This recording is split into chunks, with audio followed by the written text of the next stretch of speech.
साधक परिवार आपको दिखाए सच का आईना।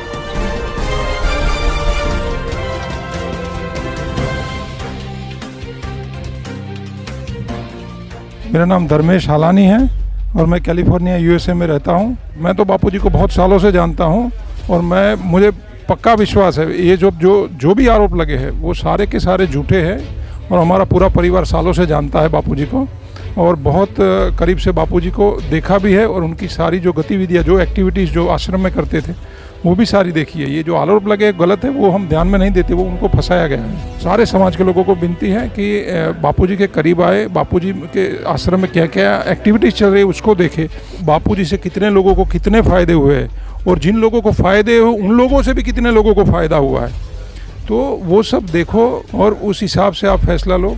ऐसा तो मत करो, इतना तो अन्याय मत करो। इनका यही कहना है कि जो भी आरोप लग रहे हैं उनमें जरा भी सच्चाई नहीं है और सरकार से इनकी एक ही मांग है कि जल्द से जल्द संत आसाराम जी बापू को रिहा किया जाए। मेरा नाम धर्मेश हालानी है और मैं कैलिफोर्निया यूएसए में रहता हूँ और करीबन 23 साल से वहाँ पे रहता हूँ और मैं व्यावसायिक तौर से इंजीनियर हूँ, चिप डिज़ाइनर हूँ। हाँ, यहाँ शिविर भरने आए हो? हाँ, यहाँ बापूजी की शिविर भरने आए हैं। क्या कारण है कि इतने आरोप लगने के बाद भी इतनी दूर से आप लोग यहाँ आश्रम में आए हो? बापू 11 साल से जोधपुर की जेल में है।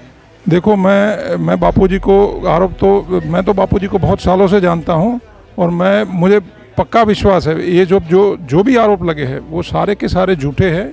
ये गलत आरोप लगाए गए हैं। बापूजी को मेरे माता पिता और हमारा पूरा परिवार सालों से जानता है बापूजी को और बहुत करीब से बापूजी को देखा भी है और उनकी सारी जो गतिविधियाँ जो एक्टिविटीज़ जो आश्रम में करते थे वो भी सारी देखी है। ये जो आरोप लगे गलत है वो हम ध्यान में नहीं देते, वो उनको फंसाया गया है। मतलब बेटी के साथ आए हो यहाँ? हाँ, बेटी के साथ आए हैं। ये बेटी मेरी कंप्यूटर इंजीनियरिंग कर रही है और अभी तीसरे साल में है और वो भी बापूजी का सत्संग सुनती है। बहुत सीखा है उसने भी बापूजी से, जो एक पिताजी की तरह से मैं नहीं सिखा सकता वो सारी चीज़ें उसने बापूजी के सत्संग से सीख ली है।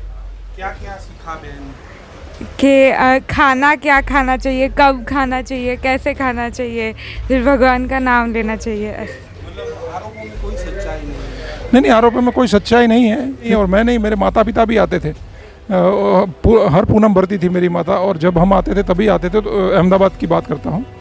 तो ये सच्चाई नहीं है, बिल्कुल गलत बात है और इससे नुकसान भी हुआ है, समाज को नुकसान हुआ है। जैसे कि हम तो बापूजी को जानते थे तो बापूजी से जुड़े रहे, पर कुछ लोग जो न्यूज़पेपर को देख के या ऐसा करके बापूजी से दूर हो गए तो घाटा उनको हुआ है कि ऐसे समाज को जो इतने अच्छे संत हैं, जो इतना अच्छा सबको संस्कार सिंचन बोलते हैं तो वो कर रहे हैं, अब ये दुनिया उनसे दूर जाएगी या समाज उनसे दूर जाएगा न्यूज़पेपर वालों की वजह से या किसी और वजह से, तो उससे उनको ही घाटा है।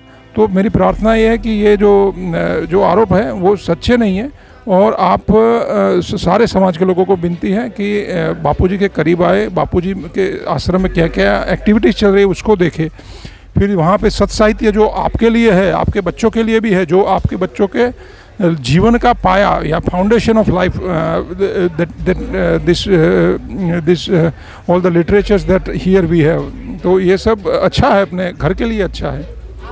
हमने देखा कि 10 सालों में बड़े बड़े अपराधी होते हैं, उनको जमानत मिलती है, उनको राहत मिलती है। बापू की बात की जाए तो 10 साल में 1 मिनट के लिए भी उनको राहत नहीं। ये अन्याय है, ये गलत है। बापूजी की उम्र को देख के और उनके सारे जो पूरे जीवन के उन्होंने जो कार्य किए हैं वो सारे चीज़ों देख के कोई भी आदमी समझ सकता है कि ये बापूजी के साथ अन्याय हो रहा है। और मैं कायदा कानून तो अच्छी तरह से जानता नहीं हूँ, बट एक आम आदमी के हिसाब से सोच के कहता हूँ कि ये सही में गलत है। क्या कहना चाहोगे न्यायपालिका सरकार से, क्या कहना चाहोगे? 7 समुंदर पार से आए हो, क्या मांग करना चाहोगे भारत सरकार से? कि आप थोड़ा चलो मानते हैं कि किसी ने आरोप लगाए हैं बराबर और कुछ प्रूफ भी दिए होंगे, झूठे तो झूठे पर प्रूफ दिए होंगे, पर बापू की पूरी जीवन शैली देखो, उन्होंने बापूजी से कितने लोगों को कितने फ़ायदे हुए हैं और जिन लोगों को फ़ायदे हो उन लोगों से भी कितने लोगों को फ़ायदा हुआ है, तो वो सब देखो। बापूजी ने जो समाज के लिए कार्य किए हैं वो सब देखो, बापूजी की उम्र को देखो और उस हिसाब से आप फैसला लो। ऐसा तो मत करो, इतना तो अन्याय मत करो।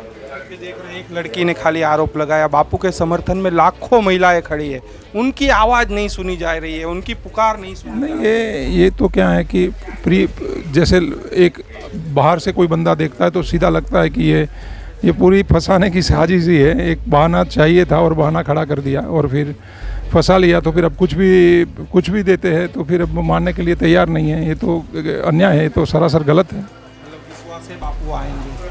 हाँ, विश्वास से बापू आएंगे। तो कैलिफोर्निया से आए, इनका यही कहना है कि जो भी आरोप लग रहे उनमें जरा भी सच्चाई नहीं है और सरकार से इनकी एक ही मांग है कि जल्द से जल्द संत आसाराम जी बापू को रिहा किया जाए। कैमरामैन अंजन के साथ नीलेश ठक्कर, सूरत से प्रेस की ताकत। जानिए देश की पल पल की खबर नीलेश ठक्कर के द्वारा आपके अपने साधक परिवार पर। साधक परिवार आपको दिखाए सच का आईना।